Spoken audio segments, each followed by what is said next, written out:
موجودہ سیاسی صورتحال میں کسی بھی صورت ایڈوکیٹ جنرل کا استعفیٰ تحریک انصاف کے لیے قانونی مسائل پیدا کر سکتا ہے۔ بطور صحافی میں نے شاہ فیصل کو قریب سے دیکھا ہے۔ وہ ان چند شخصیات میں سے ہیں جنہوں نے پشاور ہائی کورٹ سے تحریک انصاف کے کارکنوں اور رہنماؤں کو بے شمار ریلیف دلوایا۔ 9 مئی کے مقدمات کو عدالتوں سے ختم کروانا یقیناً ان کا سب سے بڑا کارنامہ تھا۔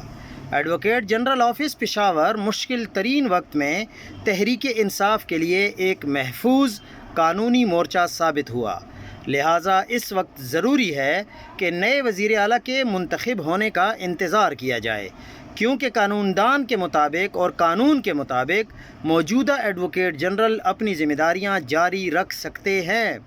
مجھے معلوم ہے کہ تحریک انصاف کے اندر کچھ رہنما اپنے پسندیدہ ایڈوکیٹ جنرل کی تعیناتی چاہتے ہیں، مگر سیاسی جلد بازی سے زیادہ ضروری قانونی تسلسل ہے۔